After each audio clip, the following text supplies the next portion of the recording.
life is a journey. We have to move from one place to another all the time. And today, I'm taking a new journey. Learning from my experience in order to get to my dream destination. I have to remember to move on. I don't know what other people think about university, but for me, university is like a passport. Teachers are like friends. They inspire me and open my eyes with their international experience.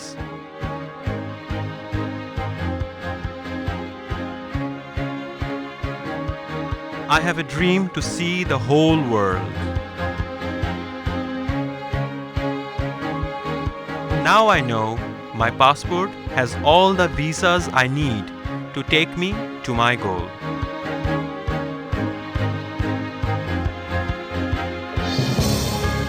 Join ULab Masters in Communication. Be empowered to lead. To fulfill thesis requirements, you can do a research or a production project. Production projects can be narrative fiction, photography project, video documentary, script for fiction. Research projects can be done on anything related to media and communication. You can get waivers up to 18 credits. ULab graduates will get 10 to 35% tuition fee waivers based on their results. We don't hesitate to say, I think it's time. For what? I think you should have sex.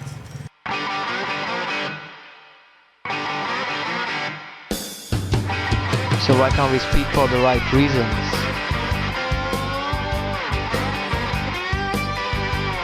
We don't hesitate to scream, Mom, where is my white shirt? why can't we scream for the right reasons?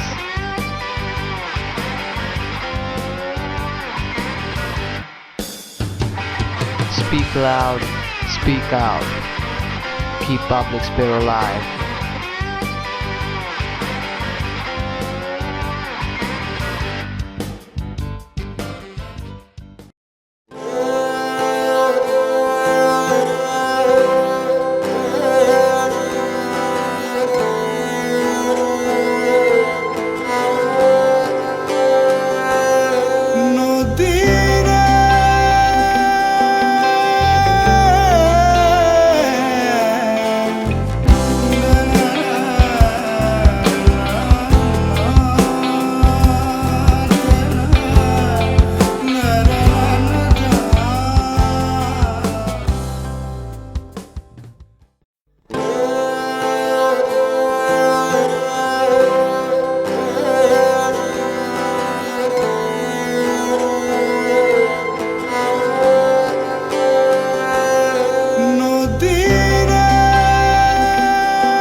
Creative time সামিটে অংশ নিল ULAB.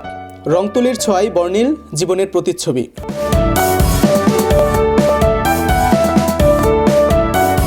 Independent film নির্মাণে বাজেটের চেয়েও বড় বিষয় আগ্রহ, অভিমত মার্কিন চলচ্চিত্র নির্মাতাদের। ৬৭ বছরে এসে কুমার জীবনের অবসান ঘটালেন রেলমন্ত্রী। শুভেচ্ছা, আমন্ত্রণ ইউল্যাব টিভি দুপুরের সংবাদে। আপনাদের সাথে আছি আমি সাব্বির আহমদ এবং আমি ইয়াসমিন ইতি। শিরোনাম শুনছিলেন। বিয়ের পিঁড়িতে বসলেন রেলমন্ত্রী। ততদিনে পার করেছেন জীবনের ৬৭টি বসন্ত। অবসান হলো দীর্ঘ কুমারত্বের। এ নিয়ে সংবাদে থাকছে একটি বিশেষ প্রতিবেদন। এবারে পুরো খবর।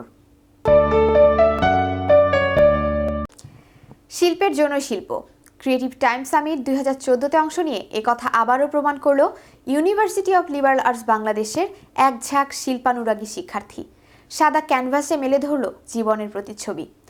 এবারের ক্রিয়েটিভ টাইম সামিটে বাংলাদেশ থেকে অংশগ্রহণকারী একমাত্র শিক্ষা প্রতিষ্ঠান ইউল্যাব। ইমতিয়াজ আহমেদ শাকিলের তোলা ছবিতে ক্রিয়েটিভ সামিট সম্পর্কে বিস্তারিত জানাচ্ছেন সাব্বির আহমেদ। এবারের ক্রিয়েটিভ টাইম সামিটে অংশগ্রহণের জন্য ইউল্যাব মাইগ্রেশনকে বিষয় হিসেবে বেছে নিয়েছে। Creative time summit new York এবং সুইডেন ভিত্তিক পাবলিক আর্ট সংস্থার মধ্যে একটি সহযোগিতামূলক প্রকল্প। প্রকল্পটি উদ্বোধন করেন বিশ্ববিদ্যালয়ের মিডিয়া স্টাডিজ অ্যান্ড জার্নালিজম ডিপার্টমেন্টের বিভাগীয় প্রধান doctor Jude William Henilo. Senior lecturer AFM Moniruzzaman Shipu এর নেতৃত্বে ইউল্যাবের শতাধিক শিল্পপ্রেমী শিক্ষার্থীর রং তুলির নিপুণ ছোঁয়ায় সাদা ক্যানভাস হয়ে উঠেছে অসাধারণ এক শিল্পকর্ম।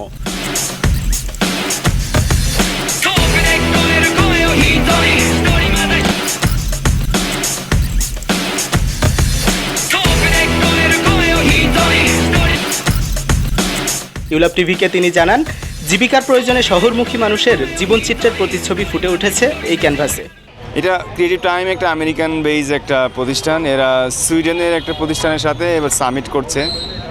তো এই সামিটে সারা ওয়ার্ল্ডেরই বিভিন্ন দেশ থেকে আর্টিস্টরা অংশগ্রহণ করছে এবং এবারের কনসেপ্ট হচ্ছে মাইগ্রেশন, এক্সট্রিম ন্যাশনালিজম, জেনোফোবিয়া, এই সাবজেক্টগুলো। সো এই সাবজেক্ট নিয়ে আমরাও কাজ করলাম। সাধারণ শিক্ষার্থী থেকে শুরু করে রিক্সা চালক কিংবা পথশিশু পর্যন্ত সর্বস্তরের মানুষের রং তুলির ছোঁয়া আছে এই ক্যানভাসে। ক্রিয়েটিভ টাইম সামিট এর মতো এমন একটা প্রকল্পের সাথে কাজ করতে পেরে উচ্ছ্বসিত ইউল্যাবের শিক্ষার্থীরাও। বাংলাদেশে আসার পর থেকে ইউল্যাবে এটাতে অংশগ্রহণ করছে, কিন্তু ফার্স্ট থেকে আমরা নিজেরাও বুঝি না যে এত ইন্টারেস্টিং হবে। ইট ওয়াজ লট অফ ফান, মজা হয়েছে, অনেক শিখছি। টেপ লাগানো তো it seems very easy, but যারা কাজ করছে ওরাই বলতে পারবে। So it was lot of fun and ultimately it looks very beautiful. So I hope everyone likes. জীবনে চলার পথে কখনো বা আসে ছন্দপতন, তবু থেমে থাকে না তাদের পথ চলা। ভাগ্যের চাকাকে পুঁজি করে ইটকাঠের অনিশ্চিত এই শহরে প্রতিনিয়ত অসংখ্য মানুষের আগমন। ইউল্যাবিয়ানদের রং তুলির ছোঁয়ায় তাদেরই জীবন সংগ্রামের চিত্র ফুটে উঠেছে এই ক্যানভাসে। মানুষ আসে অচেনা যন্ত্রনগরে কাটে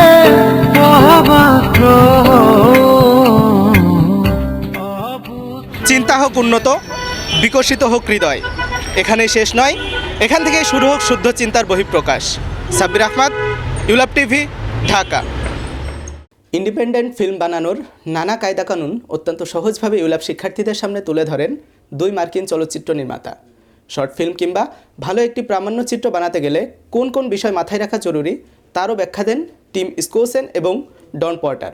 ইউল্যাবের মিডিয়া স্টাডিজ অ্যান্ড জার্নালিজম ডিপার্টমেন্টের আয়োজনে এক সেমিনারে ইন্ডিপেন্ডেন্ট ফিল্ম নিয়ে এক আলোচনায় অংশ নেন তারা। আরও জানাচ্ছেন মনন মন্তাকা।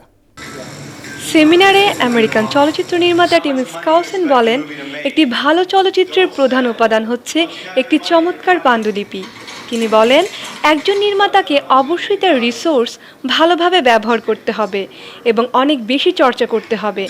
এ সময় শিক্ষার্থীদের বেশি বেশি শর্ট ফিল্ম বানানোর তাগিদ দেন team. I'm glad that you stood up and asked that question because having a good script is vital to making a movie. You've got to have a good script because it's like lightning striking twice to take a bad script and make a good movie. And it's like a handful of unbelievable directors have ever done it. But what's much more common is to blow it as a director. So without practice, you're going to take someone's amazing script and you're going to make it a mediocre movie. যারা প্রামাণ্যচিত্র নির্মাণ করতে চান তাদেরকে অনেক বেশি আগ্রহী হতে হবে আর অবশ্যই তাতে সবার জন্য মূল্যবান মেসেজ থাকতে হবে।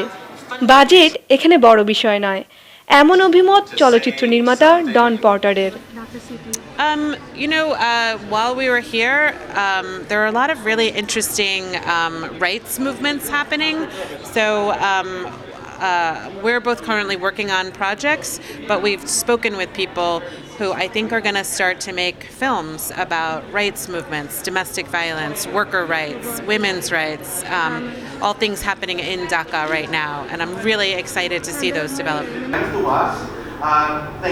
অনুষ্ঠানের শেষে মিডিয়া স্টাডিজ অ্যান্ড জার্নালিজম বিভাগের প্রধান ডক্টর জুড উইলিয়াম হেনিলো টিম স্কাউসেন এবং ডন পর্টারকে আন্তরিকভাবে ধন্যবাদ জানান এবং শুভেচ্ছা উপহার তুলে দেন। মনন মুন্তাকা, ইউল্যাব টিভি, ঢাকা। একটা বিরতি নিচ্ছি, সাথেই থাকবেন।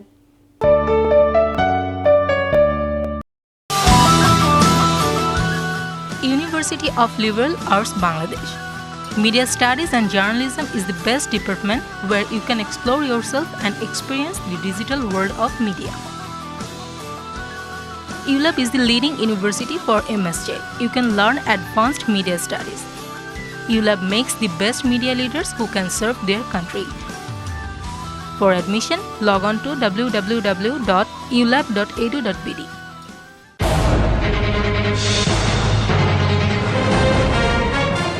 এখন সময় শুধু সামনে এগিয়ে যাওয়া, স্বপ্ন ওদের গণমাধ্যম কর্মী হওয়া, আর এই গণমাধ্যম কর্মী হওয়ার জন্য ULAB টিভিতে আগত তরুণ সংবাদকর্মীদের নিরলস প্রচেষ্টা আর উদ্দীপনায় প্রাণবন্ত দেশের প্রথম ক্যাম্পাস টেলিভিশন। রাজনীতিবিদদের কাছে একটাই প্রশ্ন, কবে হবে সমাধান? জানতে চাই পুরো শিক্ষার্থী সমাজ।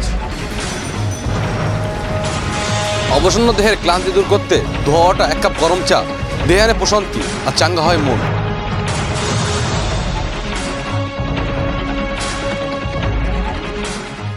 সব সময় সংবাদের চোখ রাখুন ULAB টিভির পর্দায়।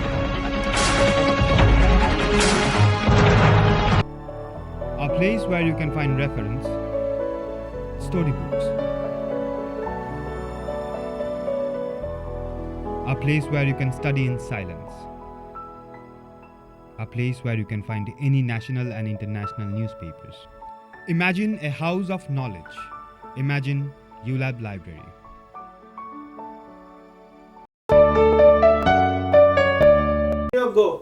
আমন্ত্রণ আরও একবার। আপনারা দেখছেন ULAB টিভি। ULAB নিউজ শেষ করছি 2014 সালের আলোচিত এক বিয়ের খবর জানিয়ে। 67 বছরে এসে বিয়ের সানাই বাজল রেলমন্ত্রী মুজিবুল হকের জীবনে। অবসান ঘটল দীর্ঘ কুমারত্বের। অনেকটা এলাহি আয়োজনে জীবনে এলো বসন্ত। চান্দিনার মিরাখোলা গ্রামের হনুফা আক্তার রিক্তার সাথে বিবাহ বন্ধনে আবদ্ধ হন রেলমন্ত্রী। সারা জাগানো এই বিয়ের খবর জানাচ্ছেন তৌফিক মাহমুদ মুন্না। জীবনে বসন্ত এসেছে, ফুলে ফুলে ভরে গেছে মন ও বান্ধবী। বসন্ত এসেছে বটে, তবে ততদিনে জীবন থেকে ঝরে গেছে 67টি বছর। অবশ্যই দেরিতে হলেও চিরকুমারের তকমাটা ঘোচালেন রেলমন্ত্রী মুজিবুল হক। গাছছাড়া বাঁধলেন কুমিল্লা চান্দিনা উপজেলার মিরাখোলা গ্রামের হনুফা আক্তার রিক্তার সাথে। গত 29 অক্টোবর রাজধানীর খামারবাড়িতে অত্যন্ত জাঁকজমকপূর্ণভাবে অনুষ্ঠিত হয় গায়ে হলুদ।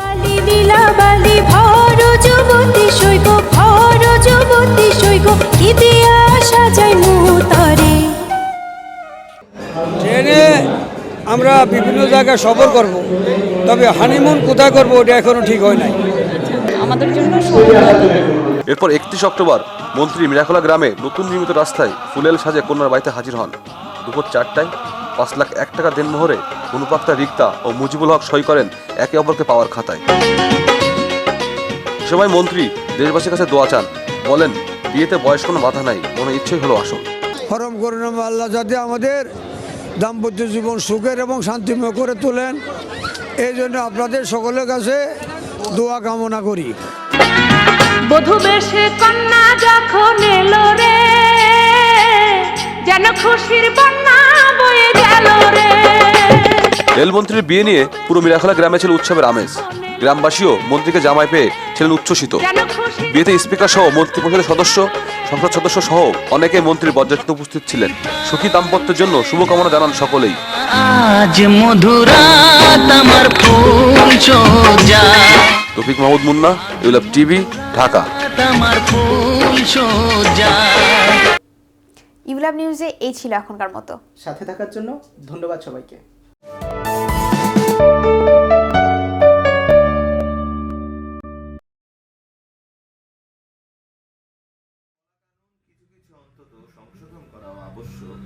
কেননা রমণীকুল ইদানিং ইফকে অতিক্রম করেছে এবং সমস্যা রক্তপাত নিয়মিত চলাচল করে আমাদের ঘরে দোরে মগজে। গাঁজা খাওয়ার অভ্যাস বোধহয় করেননি মাইরি, ওটা বড় চমৎকার জিনিস।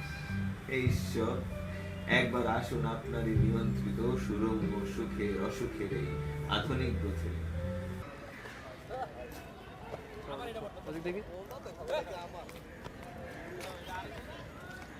ডান দিকে মনে মামা, আয় মামা, আয় মামা, আছে কয়টা? একটা লাগবো। 100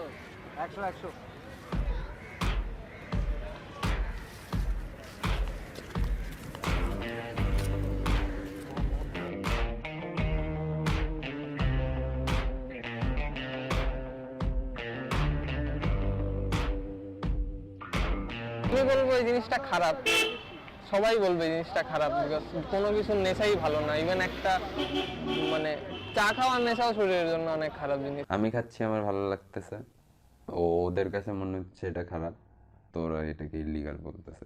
তো এরকম অনেক জিনিসই আছে, কিছু কিছু জিনিস আবার ওরা ওদের মতো করে লিগাল করে নেয়, যে লাইসেন্স করে মদ খাচ্ছে।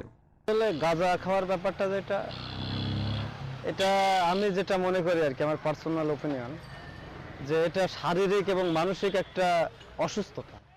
যে না খাবে তাকে আসলে ওয়ার্ডস দিয়ে এটা বোঝানো যাবে না যে এটা কেমন ফিল হয়। তাৎক্ষণিক এফেক্ট যেটা হয় সেটা হচ্ছে যে সেবন করে সে ওই সময় পারিপার্শ্বিকতা ভুলে যায়, অতীতের সব কিছু ভুলে যেয়ে সে একটা ইউফোরিক স্টেটে থাকে। ইউফোরিক স্টেট মানে একটা ভালো লাগা ভাব তার ভিতরে চলে আসে এবং সে একটা হেলুসিনেশন বা ভ্রমের মধ্যে থাকে। মানে আমি ভাসতেছি, আমি উঠতেছি। আমাদের এইখানে আমাদের দেশে একটা ধারণা আছে, আমাদের সাবকন্টিনেন্টে যারা একটু ক্রিয়েটিভ পারসন, যারা আর্টিস্ট, এই টাইপের লোকজন মানে গাঁজা খাইতে হবে। এখন if your focus in your work, if your doing music or if your doing any kind of work, যে কোনো আর্ট ওয়ার্ক বা কোনো কিছু, তোমার কাজের দিকে তোমার ভালোবাসা থাকলে, প্যাশন থাকলে, তাহলেই কাজটা ভালো হবে। এক্সট্রা গাঁজা খাওয়ার কোনো প্রয়োজন নাই। এটা হলো প্রসাদ, প্রতিদিন সেবা নেওয়ার নিয়ম। নিলে ভাবের জন্য সাইজের গান যে রূপে করা উচিত, মায়া থাকতে পারবে না, মানে রিপুইন্দ্র জয় করে। তামাক সেবা নিলে রিপুইন্দ্রকে জয় করা খুব সহজ। কোনো শিল্প তৈরি করতে গেলে এক ধরনের ইলিউশনের দরকার হয়। গতানুগতিক যে চিন্তা ভাবনা বা ভাবনা, এর ভিতর দিয়ে মানুষ নতুন কোনো স্টোরি খোঁজার চেষ্টা করলেও পায় না, দেখা যাচ্ছে অনেকের ক্ষেত্রে হয়। তো সেই ক্ষেত্রে মানুষ একটু ইলিউশনের জন্য অনেক সময় কেউ মদ খায়, কেউ গাঁজা খায়। 10 বছর পরে যে ভাবনাটা আমি ভাববো, এটা 10 বছর আগে আমি ভাইবে ফেলতেছি। মানে গাঁজাটায় চিন্তা শক্তিকে এত দ্রুত করে দেয়, কিন্তু কোনোটার সাথে কোনোটা তো মিলবে না। যে রেগুলার গাঁজা সেবন করে তার ভিতরে দেখা যায় তার কনসেন্ট্রেশনের অভাব, কোনো কাজে যে গভীর মনোযোগ দিতে পারে না, কোনো কিছুতেই সে তাৎক্ষণিকভাবে মনোযোগ দিতে পারে না। ল্যাক অফ, যাকে বলা হয় ল্যাক অফ কনসেন্ট্রেশন। হচ্ছে কিনা আমি শিওর না আসলে, কারণ আমার যেটা মনে হয় যে আমি যেভাবে কন্টিনিউ করতেছিলাম গাঁজা খাওয়ার আগে, ঠিক আছে, আমি ওই ফ্লোতেই আছি, মানে এর চেয়ে ডিমোশন হয় নাই। কিন্তু আমি আবার বলবো না যে আমি খুব ভালোও করছি, ঠিক আছে, যে হ্যাঁ গাঁজা খেয়ে আমি খুব ভালো রেজাল্ট করছি, এই টাইপের কোনো ব্যাপার না আসলে। ঢাকায় যখন আমি প্রথম আসি, তো স্বাভাবিক, তো কিছুই চিনি না। কিছু ফ্রেন্ড হয় ইউনিভার্সিটিতে, শুরুতে যায় যেভাবে ফ্রেন্ডগুলি হওয়া দরকার সেভাবে কিছু ফ্রেন্ড হয়, তাদের সাথে একদিন 2 দিন ঘুরতাম। আমি অতটা মানে কথা বলতাম না, চুপচাপ থাকতাম। তাদের সাথে হয়তো অ্যাডজাস্ট হতো না আমার প্রথম। তো তারা আমাকে সিগারেট সাথে যে বলে যে একটা টান দিয়ে দেখ, এটা খারাপ কিছু না, সবাই তো খায়। তো এরকম আমি না বলে প্রতিদিন উঠে চলে যেতাম, বিরক্ত হইতাম কোনো সময়, কিন্তু প্রকাশ করতাম না যে ওরা আবার কী মনে করবে, ওরা হয়তো আমাকে ডাকবেই না আর কোনো সময়। তার সময় দেখলাম যে আমি খুব একা হয়ে গেলাম। তো আমি চিন্তা করলাম যে আমি আচ্ছা ঠিক আছে, আমি ট্রাই করে দেখি।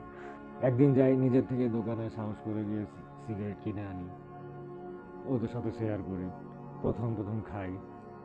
প্রতিদিন সিগারেট খেতে তাদের সাথে আমার একটা অভ্যাসের মতো দাঁড়ায় যায়। একদিন তারা একটা বললো যে দোস্ত চল একটা জায়গায় যাই, একটা জিনিস নিয়ে আসলো, আমার সামনে খুললো, বললো যে দোস্ত এটা কি, আমি তো সবসময় দেখছি তোরা খাচ্ছি, ইয়ে করে বলতেছে এটা গাঁজা। তাদের সাথে ওই প্রথম খাওয়া হয়। একদিন এরকম সন্ধ্যার সময় অনেক ফোন আসতে থাকে, তো সবাই বলে যে ইগনোর কর, ফোন রিসিভ করে দেখে নেই। আমি তাদের কথা বাড়াই না, তো আমার মোবাইলটা আমি পকেটে রেখে দিই। তো ঘন্টাখানেক পরে মোবাইলটা পকেট থেকে বের করে, আমি জানি না আমি কোন নাম্বারে ডায়াল করছি, তবে যে নাম্বারে আমি ডায়াল করছি, ডায়াল করে যেটা আমি শুনলাম যে আমার সবচেয়ে কাছের বন্ধু সিয়াম মানে অ্যাক্সিডেন্ট করেছে, ও আর আসবে না আমাদের মাঝে। আমি কেন ওই মুহূর্তটা ফোন ধরতে পারিনি, একমাত্র নেশার জন্য। আমি কেন ওই শেষ মুহূর্তটা আমি কেন তাকে দেখতে পাইনি? নেশার জন্য। তো আমি গাঁজা খাওয়া তখন সেই মুহূর্ত থেকে ছেড়ে দিয়েছি, একদম ছেড়ে দিয়েছি গাঁজা খাওয়া। তো সিগারেটটা খাওয়া এখন আমি ছাড়তে পারি, আমি চেষ্টা করে যাচ্ছি, অবশ্যই আমি সিগারেটটা একদিন ছাড়তে পারবো, অবশ্যই। অনেকে বলে যে একটা জিনিস ধরলে হ্যাবিট হয়ে গেলে ওটা ছাড়া অনেক কষ্ট, বাট এটা একদমই ঠিক কথা না। ইচ্ছা যখন করবা তখনই ছেড়ে দেওয়া যায় জিনিসটা। বাইরে থেকে অনেকবার চেষ্টা করছি মাদক ছাড়ার, আমার পরিবারের প্রিয় জায়গা থেকে চেষ্টা করছি মাদকটা ছাড়া, কিন্তু ছাড়তে পারি নাই, বারবার আবার মাদকের কাছে ফিরে গেছি। ফ্যামিলি থেকে যদি এই কালচারটা আসে কিংবা আশেপাশের অবস্থা যদি এরকম হয় তাহলে হয়তো বন্ধ করা সম্ভব। আদারওয়াইজ টোটালি ডিপেন্ড করে মানুষের মেন্টালিটির উপরে, কে কি করে।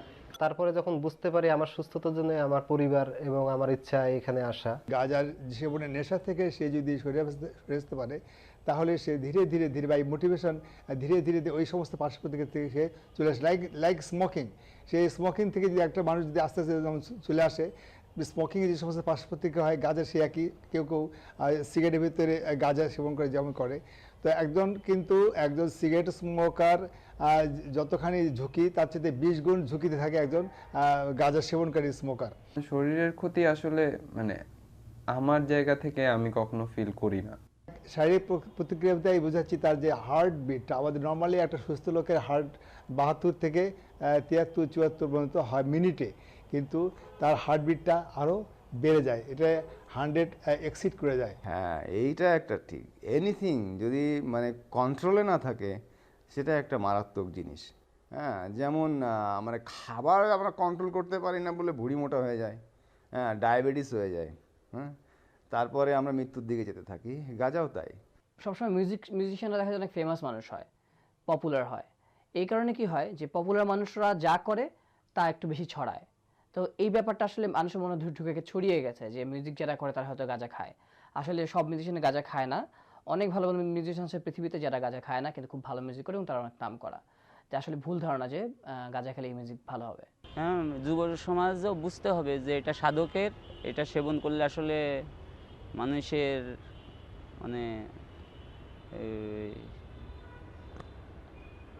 যেটা পতন সেটা হয় না। এবং আমি মনে করি সিগারেটও ওই পতনের দিকের একটা নেশা, কিন্তু তামাক নয়, তামাকটা সেবা।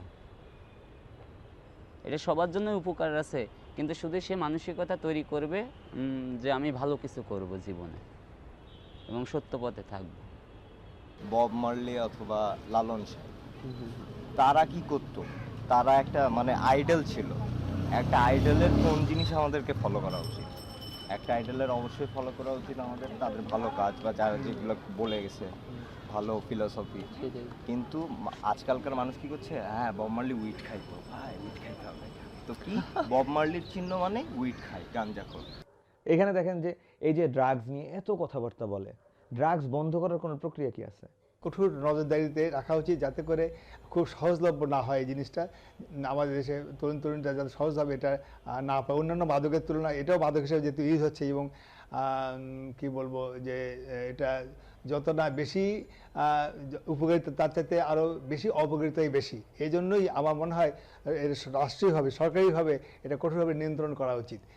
ড্রাগস ডিলার যারা, আজকে দেখি যে ধরেন কক্সবাজারের এক এমপি, নাম নাই বলি, হ্যাঁ, তো উনি দেখি যে সর্বোচ্চ করদাতার খেতাব পায়, আবার উনি এসে আল্লাহ খোদা সব কিছু হাজির নাজির করেন এবং তিনি একজন ভালো মানুষ হিসেবে প্রতিষ্ঠিত। ঠিক আছে, এই সমস্ত লোকদের তো কেউ ধরে না যারা খাচ্ছে। আমাদের কাছে ড্রাগস আসবে কেন? তার মানে রাষ্ট্র এগুলি সাপ্লাই দেয়, কারণ হচ্ছে কি তারা জানে যে আমরা যে আমাদের যে কোনো একটা সমাজে যে বাঁচার মতো, আমরা তরুণ যারা উঠবো এখানে যে আমাদের বাঁচার মতো কোনো জায়গা তৈরি করে দিবে, এটা তারা জানে, যেটা তারা তৈরি করতে পারবে না। কাজে আমরা যাতে এগুলি নিয়ে ব্যস্ত থাকি। সাধুদের ওই ভাব দর্শন দেখে সাধারণও মনে করছে আমরাও দেখবো এর মধ্যে কি আছে, তখন আকৃষ্ট হয়ে পড়ে, আসল সাধনাও করতে পারে না, তখন বিভিন্ন ধারায় চলে যায়। এবং যেমন আমাদের দেশে যেমন বলে না যে আমাদের সেক্সুয়াল এডুকেশন দরকার, যে না থাকার কারণে অনেক সমস্যা হয়, ফলে এই যে ড্রাগ গাঁজা এগুলোর আসলে প্রকৃত এডুকেশনটা দরকার। হ্যাঁ, যে আসলে এটা কি এবং খেলে এটা আসলে কি হয়, এটার উপকারিতা তো নিশ্চয়ই কিছু আছে, হ্যাঁ, অপকারিতাও আছে, সেই জিনিসটা পরিষ্কারভাবে বোঝা এবং বুঝে তার জন্য আসলে এটা কতটুকু নিলে তার জন্য ঠিক আছে। যেমন এখন ক্যালিফোর্নিয়াতে এটা ব্যথা উপশমের জন্য বা অনেক কারণে এটা লিগ্যাল করে দিচ্ছে, হ্যাঁ, ফলে সে জেনে শুনে যে কতটুকু তার নিলে কি হবে আর কতটুকু বেশি নিলে তা খারাপ হবে জেনে করছে। সেই জানার ব্যাপারটা খুব দরকার। জ্ঞানের উপরে আসলে কোনো মানে ইয়ে নাই, কথা নাই, মানে জ্ঞান আসলে দরকার। জ্ঞান নাই বলে এইসব ঝামেলা হচ্ছে। খামাখায় ভয় পেয়ে, অন্ধকারে ভয় বলে গর্তে আগেই পড়ে যায়। গর্ত নাই তারপরেও সে পড়ে হাত পা ভেঙে ফেলছে, হ্যাঁ, ভয়। কিন্তু যদি জানে যে রাস্তায় কি আছে তাহলে সে মানে সুস্থভাবে চলতে পারবে, জানা দরকার। আমি আসলে তরুণদের জন্য কিছু বলবো না, আমি বলবো যারা আমাদের স্বপ্ন দেখান, আমাদের শিক্ষক, আমাদের পিতামাতা, আমাদের আত্মীয় স্বজন, তারা যাতে আমাদের বিকাশটার দিকে একটু খেয়াল করেন। আজকে জেএসসি পিএসসি পরীক্ষার প্রশ্নপত্র ফাঁস হয়, তার মানে কি এই 5-6 ছেলে মেয়ে এরা কি প্রশ্নপত্র ফাঁস করার কোনো বা প্রশ্ন কিনে আনার কোনো সুযোগ আছে? কোনো সুযোগ নেই। কিন্তু তার মানে পিতামাতারা এই ব্যবস্থা করে দেন। কাজে এই প্রতিযোগিতা থেকে যদি আমাদের গার্জিয়ান যারা, আমাদের শিক্ষক, আমাদের পিতামাতা, আমাদের নীতি নির্ধারক যারা আছেন, তারা যদি এই পরিবেশটা তৈরি করে, তাইলে কেউ গাঁজা খাবে না, কেউ নেশা করবে না। একটা সুস্থ সমাজ চাই আর কি, যেখানে আসলে মানুষের সুন্দর বিকাশটা ঘটবে। কাজে তরুণদের জন্য কিছু বলার নাই আমার হচ্ছে বুড়াদের জন্য বলা আর কি, বৃদ্ধ যারা আমাদের দিন দিন শেষ করে দিচ্ছে তাদের জন্য বলা। মাননীয় ঈশ্বর, আসুন না একবার আমাদের সুবর্ণ গ্রথেলে অর্থাৎ পৃথিবী। শুনেছি শৈশবে আপনি একক স্রষ্টা নেন, যাবতীয় সৃষ্টির যেমন সৌর এলাকা পৃথিবী নামক গ্রথেল। ইদানিং বিশ্বাসের লাইট পোস্ট ভগ্ন প্রায় পড়ে আছে জাগতিক রাস্তার পাশে। কাজে একবার আসুন মাননীয় ঈশ্বর, বিশ্বাসের বাজার বড় মন্দা যাচ্ছে। আপনার সেই প্রাক্তন জনপ্রিয়তা ক্রমহ্রাসমান, কাজেই বিশেষভাবে আয়োজিত জনসভায় কমপক্ষে একটি জরুরি ভাষণ তো দিতেই হবে, অন্যথায় আগামী নির্বাচনে নির্ঘাত হবে। আপনার কলা কানুন কিছু কিছু অন্তত সংশোধন করা আবশ্যক, কেননা রমণীকুল ইদানিং ইফকে অতিক্রম।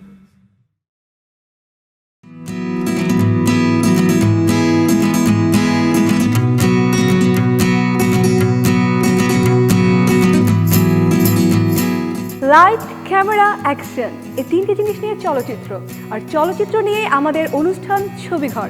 দেখতে চোখ রাখুন ইউলাভ টিভির পর্দায়।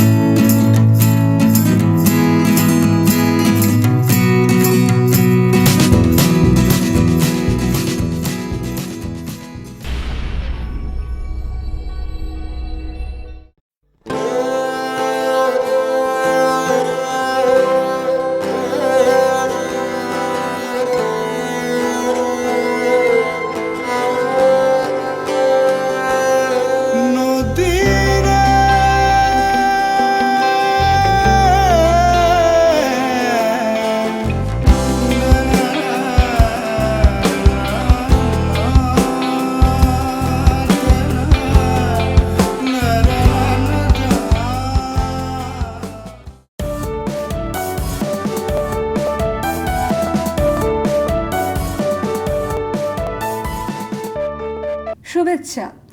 ইউলাভ টিভির বিষয়ভিত্তিক সংবাদ আয়োজন নিউজ প্লাসে আপনাদের সবাইকে আমন্ত্রণ। আপনাদের সাথে আছি আমি মনন মুন্তাকা। নিউজ প্লাসের এই পর্বে থাকছে 2014 সালে বাংলাদেশ ক্রিকেট দলের পাওয়া না পাওয়ার বিশেষ আয়োজন, আর টাইগারদের ক্রিকেট ভরসার প্রতীক সাকিব আল হাসানের নতুন সাফল্যের কথা। 2014 প্রায় সবটা জুড়ে ছিল বাংলাদেশ ক্রিকেটের জন্য হতাশার।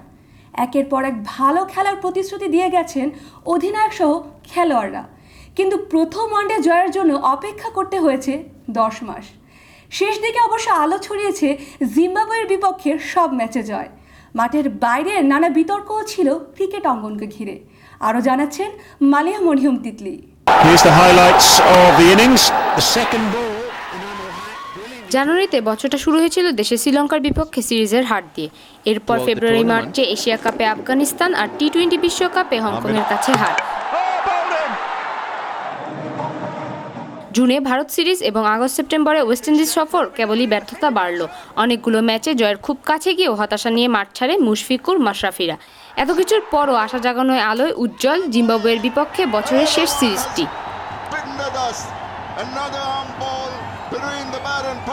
সিরিজ জয় এবং বাংলা ওয়াশ করার স্বাদ আগে পেলেও 8-0 ব্যবধানে জেতা সেটি পাওয়া গেল 2014 সালে। 3-0 টেস্ট সিরিজ জেতার পর বাংলাদেশ দল ওয়ানডে সিরিজও জিতল 5-0।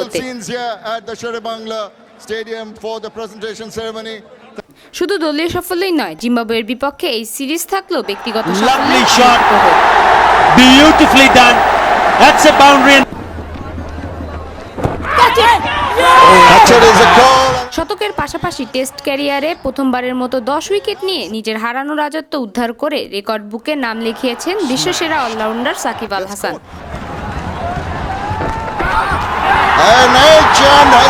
এছাড়া এক ইনিংসে 8 উইকেট নেয়া তাইজুল ইসলাম ওয়ানডে ইতিহাসের প্রথম বোলার হিসেবে অভিষেকেই হ্যাটট্রিক করার রেকর্ড গড়েন। জিম্বাবুয়ে সিরিজে ব্যক্তিগত সাফল্য আছে আরও। খুলনা ও চট্টগ্রাম টেস্টে সেঞ্চুরি পেয়েছেন তামিম ইকবাল। চট্টগ্রামে সেঞ্চুরি করেছেন আরেক ওপেনার ইমরুল কায়েস আর মুমিনুল হকও।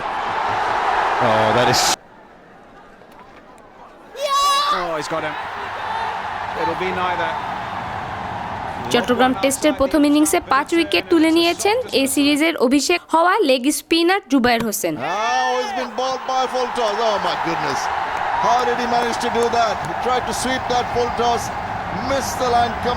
সাফল্য ব্যর্থতার মাঝে 14কে মনে রাখতেই হবে। আর নতুন বছর 2015 সালে বাংলাদেশের সাফল্য কামনায় দেশের ক্রিকেট ভক্তরা। Maliha Mariyam Titli, ULAB TV, Dhaka. Test এবং টি-20-র অলরাউন্ডার হিসেবে শীর্ষে থাকার পর এবার ওয়ানডে ক্রিকেটেও বিশ্বসেরা অলরাউন্ডার হলেন সাকিব আল হাসান।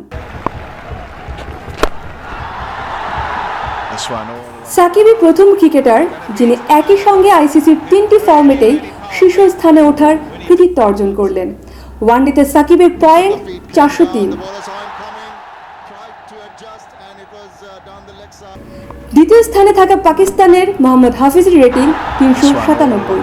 তৃতীয় স্থানে শ্রীলঙ্কার অধিনায়ক এঞ্জেলো ম্যাথিউসের রেটিং 395।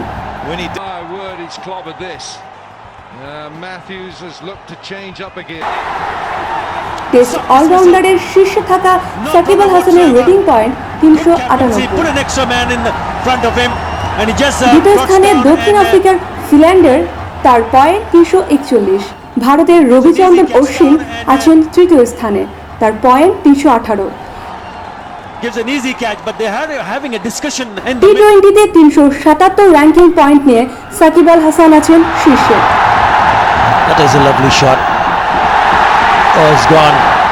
পাকিস্তানের মোহাম্মদ হাফিজ 363 ও শহীদ আফ্রিদি 326 পয়েন্ট নিয়ে আছেন দ্বিতীয় ও তৃতীয় স্থানে।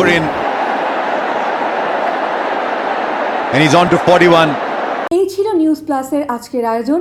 আগামী পর্বে আবারও হাজির হব শিল্প, সাহিত্য, সংস্কৃতি, খেলাধুলা ও বিনোদন সহ বিশেষ যে কোনো বিষয় নিয়ে।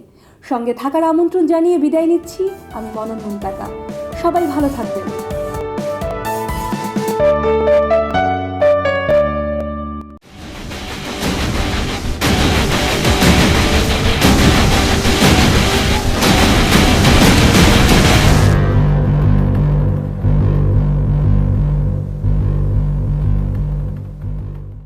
হ্যালো ফ্রেন্ডস, সবাইকে আমন্ত্রণ জানাচ্ছি ইউল্যাব টিভির পর্দায় ক্যাম্পাস ট্যালেন্ট অনুষ্ঠানে। আমি ফাহমি, হোস্ট ফর দিস শো।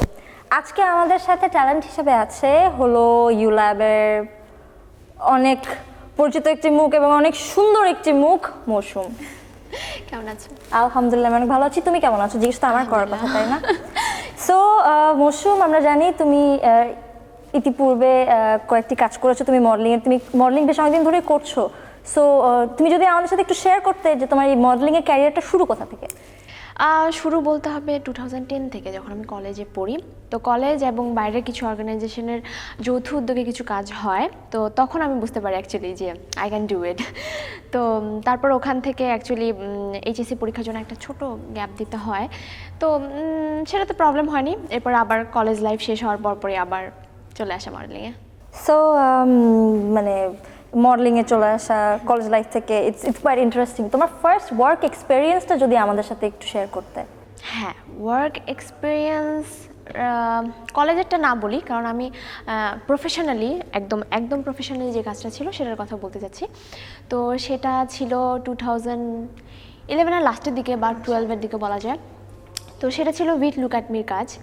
তো হঠাৎ করে একজন ডিজাইনার আমাকে কল দেয় যে আমার এক কলেজের টিচার এবং ওখানের আরেকজন ফ্রেন্ড আমাকে রেকমেন্ড করে, এবং দেন ওখানে ফার্স্ট কাজ করার সুযোগ হয়। এবং আমি খুব শকড হয়েছিলাম জানো, কারণ আমাদের আমি জানতাম যে ওইখানে মানে উইথ লুক অ্যাট মিতে 10 বছর ক্যারিয়ার করার পরে একটা মডেল ওখানে চান্স পায় আর কাজ করে। আমিও তো এটাই জানতাম। তাহলে বলতে হবে মানে আমাদের মৌসুম খুবই লাকি, মানে ULAB is really proud to have you. So মানে এরকম থাকে না যে মানে ছোটবেলায় আমাদের অনেক কিছু হতে ইচ্ছা করে, আমরা ছোটবেলায় কখনো এরকম নিশ্চয়ই চিন্তা করে থাকি না যে আমরা বড় হয়ে মডেলিং করবো বা ফটোগ্রাফার হব। সো তোমার ছোটবেলায় ইচ্ছা কি ছিল, মানে তুমি ছোটবেলায় কি হতে চাইতে? ছোটবেলার ইচ্ছা, যদি ছোটবেলার কথা বলতে হয় তাহলে বলতে হবে খুব বেশি ছোটবেলায় আমার ইচ্ছা করতো যে আমি সব কিছু হব, মানে যেটা দেখতাম সেটা হতে ইচ্ছা করতো, সব কিছু হতে ইচ্ছা করতো। আমি দেখা যেত বলতাম যে ডাক্তার হব, ইঞ্জিনিয়ার হব, সব কিছু বলে লাস্টে কিন্তু বলতাম যে নায়িকা হব। তাহলে মানে কোনো না কোনো জায়গায় মনে একটা সুপ্ত ইচ্ছা ছিল যে না আমি মানে টিভি পর্দায় যাব।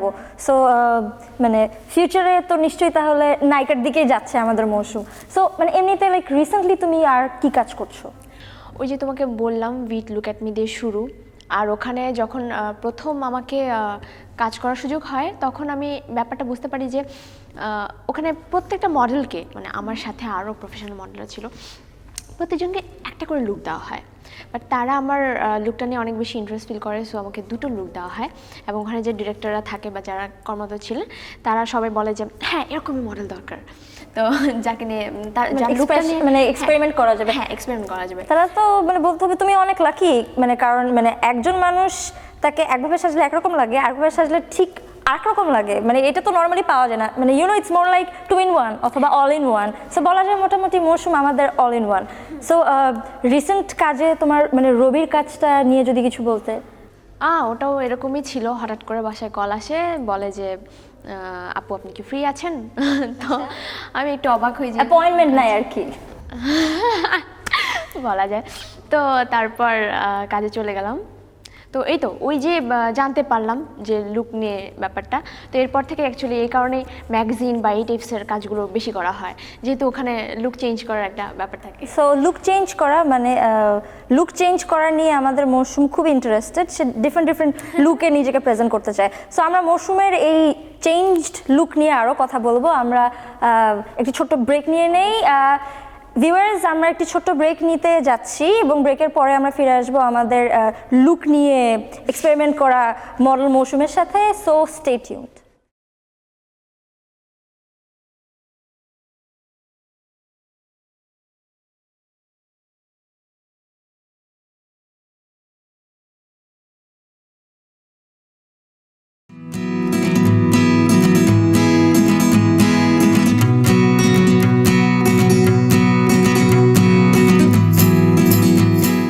লাইট, ক্যামেরা, অ্যাকশন, এই 3টে জিনিস নিয়ে চলচ্চিত্র, আর চলচ্চিত্র নিয়ে আমাদের অনুষ্ঠান ছবিঘর। দেখতে চোখ রাখুন ইউলাভ টিভির পর্দায়।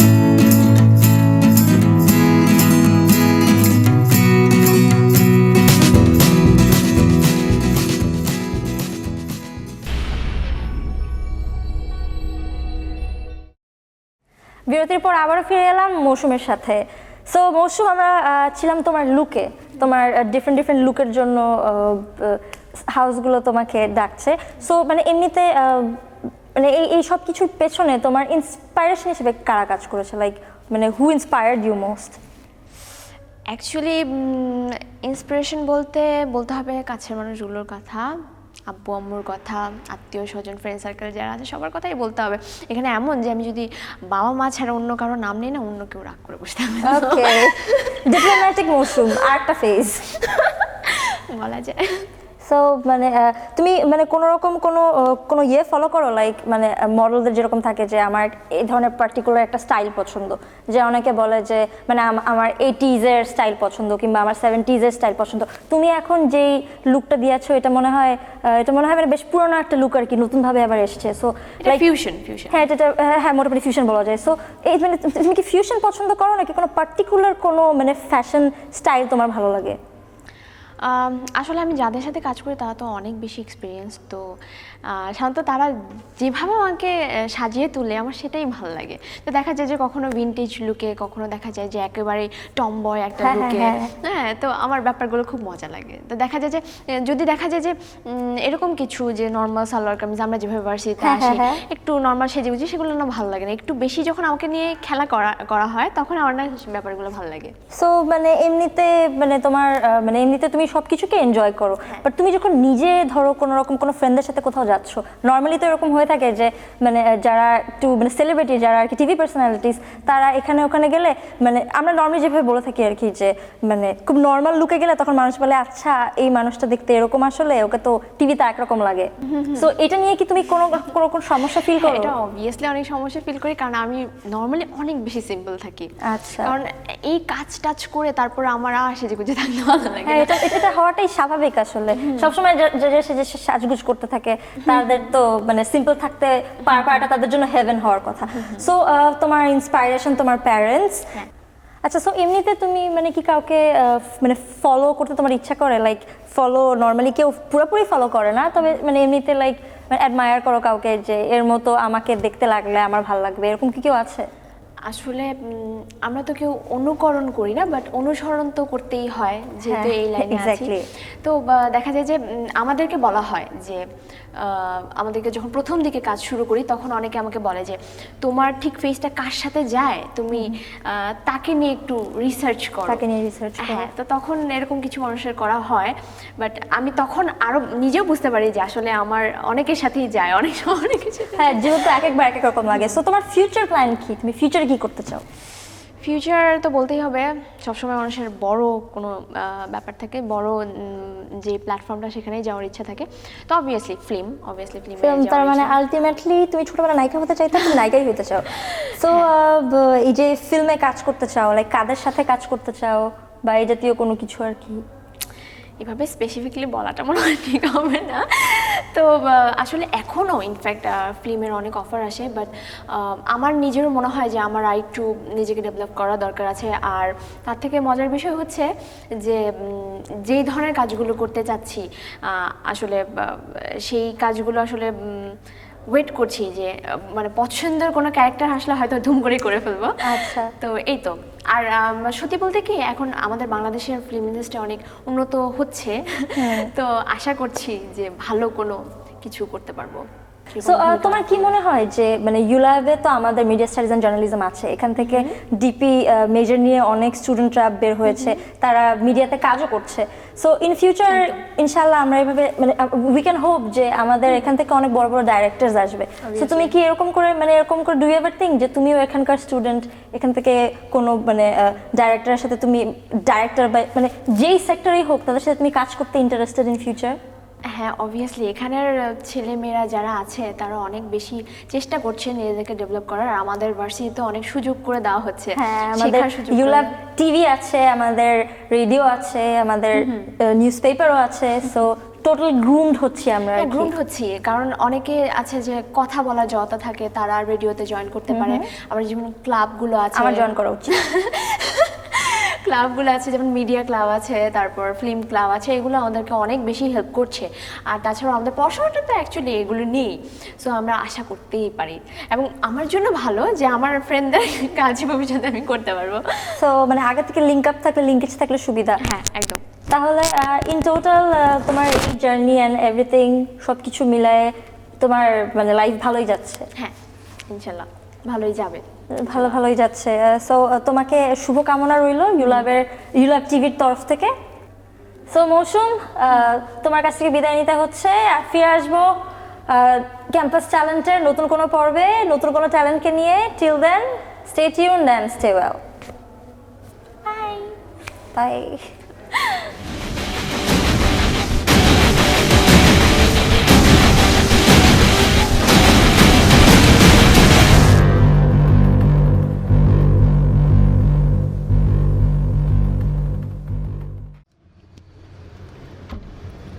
আমি সেই মেয়েটি, বাসে ট্রেনে রাস্তায় আপনি যাকে রোজ দেখেন, যার শাড়ি, কপালের টিপ, কানের দুল আর পায়ের গোড়ালি আপনি রোজ দেখেন। আর আরও অনেক কিছু দেখতে পাবার স্বপ্ন দেখেন। স্বপ্নে যাকে ইচ্ছে মতন দেখেন, আমি সেই মেয়ে। বিহারের প্রত্যন্ত গ্রামে দিনের আলোয় যার ছায়া মারানো আপনার ধর্মে নিষিদ্ধ, আর রাতের গভীরে যাকে বস্তি থেকে তুলে আনতে পাইক বরকন্দাজ পাঠান আপনি। আর সুসজ্জিত বিছানায় যার জন্য অপেক্ষায় অধীর হয় আপনার রাজকীয় লাম্পট্য, আমি সেই মেয়ে। আমি সেই মেয়ে। আসামের চা বাগানের ঝুপড়ি কামেন বস্তি থেকে যাকে আপনি নিয়ে যেতে চান সাহেবি বাংলোয়, মধ্যরাতে ফায়ার প্লেসের ঝলসে ওঠা আলোয় মোদির চোখে দেখতে চান যার অনাবৃত শরীর, আমি সেই মেয়ে। আমি সেই মেয়ে যাকে নিয়ে আপনি মগ্ন হতে চান গঙ্গার কিংবা ভিক্টোরিয়ার সবুজে, কিংবা সিনেমা হলের নীল অন্ধকারে, যার চোখে আপনি এঁকে দিতে চান ছোটা স্বপ্নের কাজল, আর ফুরিয়ে যাওয়া সিগারেটের প্যাকেটের মতো যাকে পথের পাশে ছুঁড়ে ফেলে আপনার ফুল সাজানো গাড়ি শুভ বিবাহ সুসম্পন্ন করতে ছুটে যায় শহরের পথে। কোণে দেখা আলোয় গোধূলিতে একা দাঁড়িয়ে থাকা আমি সেই মেয়ে। আমি সেই মেয়ে, এমনকি দেবতারাও যাকে ক্ষমা করে না, অহংকার আর শক্তির দম্ভে যার গর্ভে রেখে যান কুমারীর অপমান, আর চোখের জলে কুন্তি হয়ে নদীর জলে বিসর্জন দিতে হয় কর্ণকে, আত্মজকে। আমি সেই মেয়ে। আমি সেই মেয়ে, সংসারের অসময়ে আমি ভরসা। আমার ছাত্র পড়ানোর টাকায় মায়ের ওষুধ কেনা হয়, আমার বাড়তি রোজগারে ভাইয়ের বই কেনা হয়, আর আমার সমস্ত শরীর প্রবল বৃষ্টিতে ভিজতে থাকে। কালো আকাশ মাথায় নিয়ে আমি ছাতা হয়ে থাকি, ছাতার নিচে সুখে বাঁচে সংসার। আপনারা আমার জন্য অনেক করেছেন। সাহিত্যে, কাব্যে, শাস্ত্রে, লোক আচারে আমাকে মা বলে পুজো করেছেন, প্রকৃতি বলে আদিক্ষেতা করেছেন, আর শহরগঞ্জের কানাগলিতে ঠোঁটের রং মাখিয়ে কুপি হাতে দাঁড় করিয়েও দিয়েছেন। হ্যাঁ, আমি সেই মেয়ে।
লাইট, ক্যামেরা, অ্যাকশন এই তিনটি জিনিস নিয়ে চলচ্চিত্র, আর চলচ্চিত্র নিয়ে আমাদের অনুষ্ঠান ছবিঘর।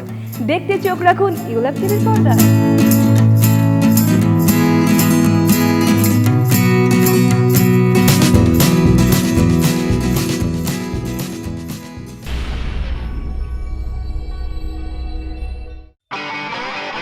We don't hesitate to say, I think it's time. For what? I think we should have sex.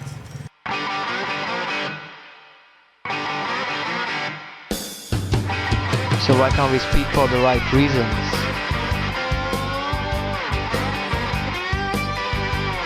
We don't hesitate to scream. Mom, where is my white shirt? Why can't we scream for the right reasons?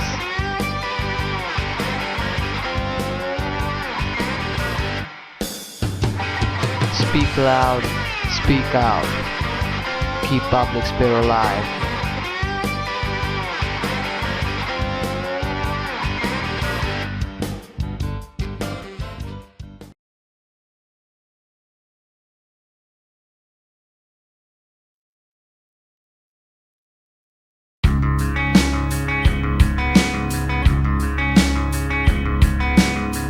জন্ম যাদের সংগ্রামে চেতনায় আবির মেখে, সূর্যের রক্তিম স্রোতে অতন্দ্র প্রহরী হয়ে, ভিন্ন আজ ধর্ম কর্ম তারই মধ্যে সৌহার্দ্য, এগিয়ে যাবে বাংলা আঁকড়ে ধরে তার ঐতিহ্য।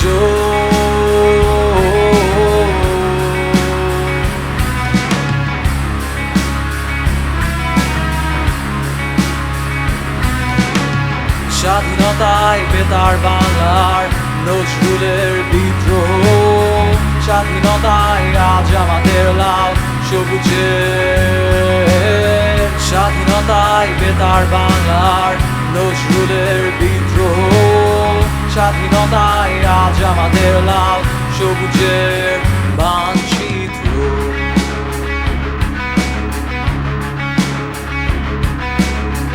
দেখো আজ এই নতুন আলোয়, দেখো দেখো দেখো আমাদের, পিছু হাঁটবো না আমরাও চিৎকার করে সমস্বরে।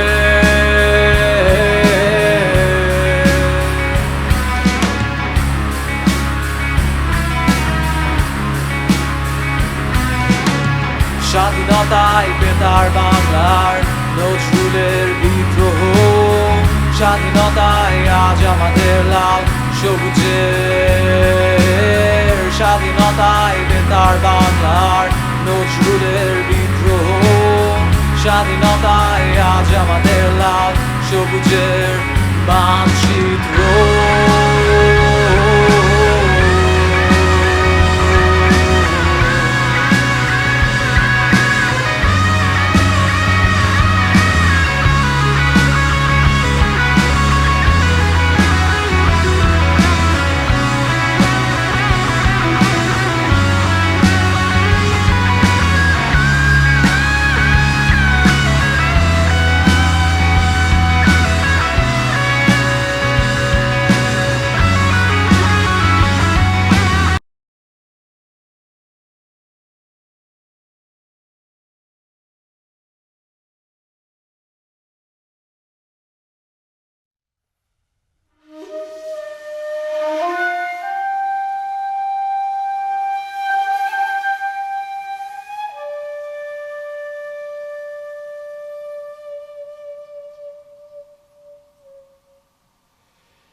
ঢাকা বিশ্ববিদ্যালয়, কোনো এক সোমবার, সকাল 10:20।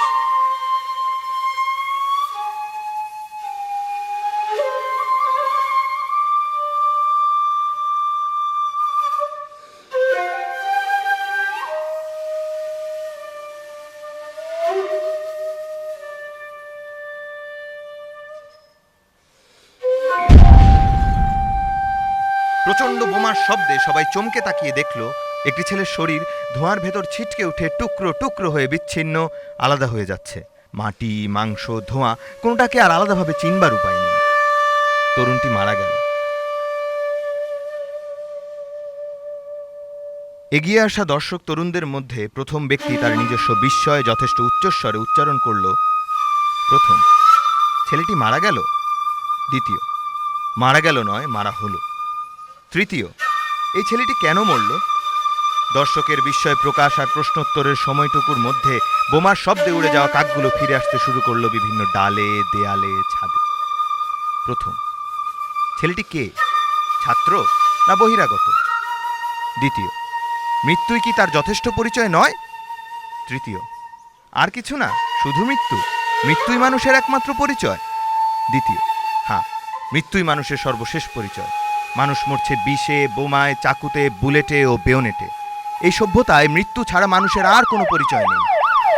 ইতিমধ্যে অ্যাম্বুলেন্স এসে পড়েছে ঘটনাস্থলে। ভিড়ের জটলা ভেদ করে দুজন স্বাস্থ্যকর্মী ছিন্ন ভিন্ন লাশটিকে তুলে নিল গাড়ির ভেতর।